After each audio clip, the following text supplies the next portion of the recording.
کیا آپ نے نہیں دیکھا بے شک اللہ تعالیٰ نے انزل من السماء ماء آسمان سے کچھ پانی اتارا فاخرجنا به تو ہم نے اس پانی کے ذریعے زمین سے نکالے ثمرات پھل مختلفا الوانها جن کے رنگ مختلف ہیں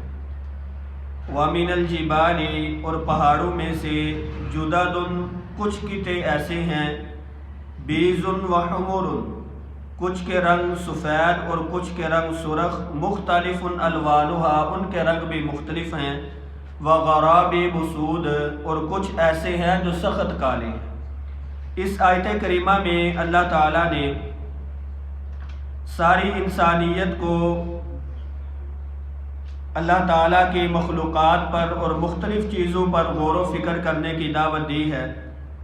اور انداز بڑا پیارا اختیار کیا۔ سب سے پہلے آسمان سے اترنے والے پانی کا ذکر کیا کہ جس پانی کے ذریعے اللہ تعالیٰ بنجر زمین کو آباد کر دیتے ہیں۔ اللہ تعالیٰ نے اس کا ذکر کیا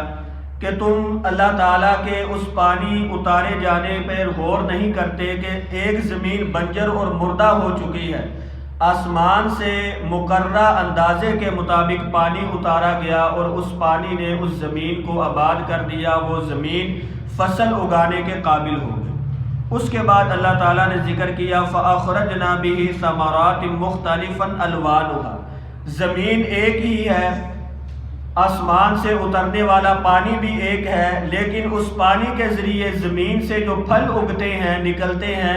ان کے رنگ اللہ رب العزت نے مختلف بنائے۔ کچھ پھل ایسے ہیں جن کے رنگ سفید ہیں، کچھ ایسے ہیں جن کے رنگ سرخ ہیں، کچھ ایسے ہیں جن کے رنگ زرد ہیں، اور کچھ پھل ایسے ہیں جن کے رنگ جو ہے وہ سیاہ ہیں۔ یہ اللہ رب العزت کی قدرت کا کرشمہ ہے کہ زمین ایک ہے، آسمان سے اترنے والا پانی ایک ہے، لیکن اس زمین کے ذریعے جو پھل اگائے جا رہے ہیں نکل رہے ہیں ان کے رنگ مختلف ہیں۔ آگے ذکر کیا وَمِنَ الْجِبَالِ جُدَدٌ بِيضٌ وَحُمُرٌ، نباتات کا ذکر کیا کہ جو پہاڑ ہیں ان پہاڑوں کے رنگ بھی مختلف ہیں، کچھ کے رنگ سفید ہیں، کچھ کے رنگ سرخ ہیں، وَغَرَابِيبُ سُودٌ اور کچھ پہاڑ ایسے ہیں جن کے رنگ جو ہے وہ سخت کالے ہیں، اور ایک پہاڑ بعض اوقات ایسے ہے اس کا ایک حصہ سرخ رنگ کا ہے، دوسرا حصہ جو ہے وہ سفید ہے، اور تیسرے حصے کے اوپر جو ہے وہ سیاہی چھائی ہوئی ہے۔ تو یہ اللہ رب العزت کی قدرت کے کرشمے ہیں، اور اللہ تعالیٰ نے آسمان سے پانی اتارے جانے کا ذکر کیا، پھر زمین سے جو ہے وہ پیدا ہونے والے پھلوں کا ذکر کیا، اس کے بعد اللہ تعالیٰ نے جو ہے وہ نباتات کا ذکر کیا، اس کے بعد انسانوں کا ذکر کیا۔ اگلی آیت میں فرمایا وَمِنَ النَّاسِ اور لوگوں میں سے وَالدَّوَابِ وَالْأَنْعَامِ چوپائے اور جانوروں میں سے مختلف الوانہ ان کے رنگ مختلف ہیں، کذالک اسی طرح۔ تو اللہ رب العزت نے حضرت آدم علیہ السلام سے لے کر آج تک اور قیامت تک جتنے بھی انسان پیدا فرمائے ان کے رنگ مختلف ہیں، حتیٰ کہ جو سر کے بال ہیں ان کی سیاہی بھی اللہ رب العزت نے مختلف بنائی، کسی کی تیز ہے کسی کی کم ہے۔ اگر انسان اپنے ہاتھ کے اوپر غور کر لے تو جو ہاتھوں کے نشانات ہیں یہ بھی اللہ رب العزت نے مختلف بنائے۔ تو یہ اللہ تعالیٰ کی قدرت ہے کہ اللہ تعالیٰ نے ہر ایک انسان کا رنگ مختلف بنایا، اس کے اندر جو سسٹم بنایا وہ ہر انسان سے علیحدہ کر دیا۔ آیت کے اگلے حصے میں فرمایا انما یخشی اللہ من عبادہ العلماء، اللہ تعالیٰ سے وہی لوگ ڈرتے ہیں جن کے پاس علم ہے، جس کے پاس دین کی جتنی معلومات ہوں گی وہ اللہ رب العزت سے ڈرنے والا ہوگا۔ اسی لیے کہا جاتا ہے کہ جو جاہل ہے ان پڑھ ہے اس کے دل میں اللہ رب العزت کا خوف کم ہے، جو جس قدر دین کو سیکھتا چلا جاتا ہے اسی قدر اس کے دل میں اللہ رب العزت کا خوف آتا جاتا ہے۔ آخر میں فرمایا ان اللہ عزیز غفور، بے شک اللہ رب العزت بہت باری اور انسانوں کے گناہوں کو معاف فرمانے والا ہے۔ اگلی آیت میں فرمایا ان الذین یتلون کتاب اللہ، بے شک وہ لوگ جو اللہ تعالیٰ کی کتاب کی تلاوت کرتے ہیں، وَأَقَامُوا الصَّلَاةَ اور انہوں نے نماز قائم کی، وَأَنفَقُوا مِمَّا رَزَقْنَاهُمْ اور جو کچھ ہم نے ان کو رزق دیا انہوں نے خرچ بھی کیا، زکوٰۃ کی صورت میں نکالا، نفلی صدقات کی صورت میں نکالا، سرًّا وعلانیةً پوشیدہ بھی نکالا، لوگوں کو بتا کر بھی جو ہے وہ نکالا، یرجون تجارت یہ ایسی تجارت کی امید رکھتے ہیں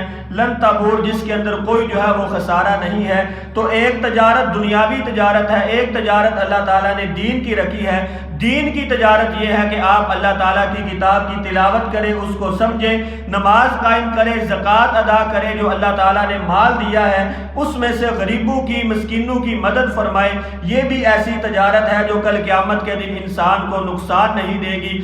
ظاہری طور پر انسان جو ہے وہ مالی طور پہ اس کے مال میں کمی آتی ہے، لیکن جیسے جیسے اللہ تعالیٰ کے راستے میں مال خرچ کیا جاتا ہے ویسے ویسے مال میں برکت آتی جاتی ہے۔ تو اللہ تعالیٰ نے فرمایا یہ ایسی تجارت کی امید رکھتے ہیں جس کے اندر کوئی گھاٹا اور کوئی جو ہے وہ کمی نہیں ہوگی۔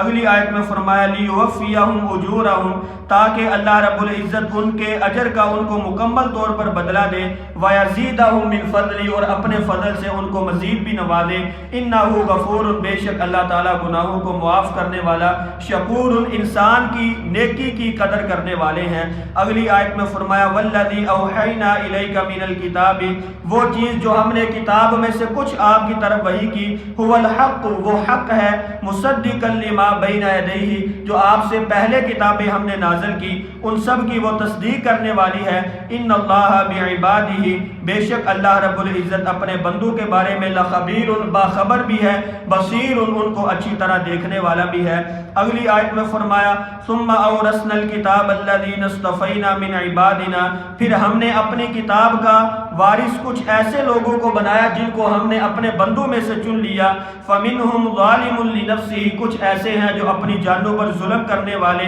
ومنہم مقتصد، کچھ ایسے ہیں جو میانہ روی اختیار کرنے والے، ومنہم سابق بالخیرات، اور کچھ ایسے ہیں جو ہر وقت نیک اعمال کرنے والے، نیکیوں میں سبقت لے جانے والے، باذن اللہ، اللہ تعالیٰ کے فضل کے ساتھ۔ ذالک هو الفضل الکبیر، یہ اللہ رب العزت کا بہت بڑا فضل ہے۔ تو اس آیت کریمہ میں اللہ تعالیٰ نے اہل توحید کی 3 قسمیں بیان کر دی کہ بعض حضرات توحید پرست ہوتے ہیں لیکن وہ کبیرہ گناہ کے بھی مرتکب ہوتے ہیں۔ آیت کے بالکل شروع والے حصے میں ان کا ذکر کر دیا، فَمِنْهُمْ ظَالِمٌ لِنَفْسِ، توحید ان کی بڑی پختہ اور مضبوط ہے لیکن بعض اوقات ان سے کبیرہ گناہ کا بھی ارتکاب ہو جاتا ہے۔ جیسے کبیرہ گناہ کا ارتکاب ہوا فوری طور پر اللہ تعالیٰ سے معافی مانگ لی۔ وَمِنْهُمْ مُقْتَصِدٌ، اور کچھ ایسے ہیں جن کی طبیعت کے اندر اللہ تعالیٰ نے میانہ روی رکھ دی، جیسے ہی وہ گناہ کے کام کرتے ہیں فوری طور پر وہ اللہ تعالیٰ سے اس گناہ کی معافی مانگ لیتے ہیں۔ وَمِنْهُمْ سَابِقٌ بِالْخَيْرَاتِ،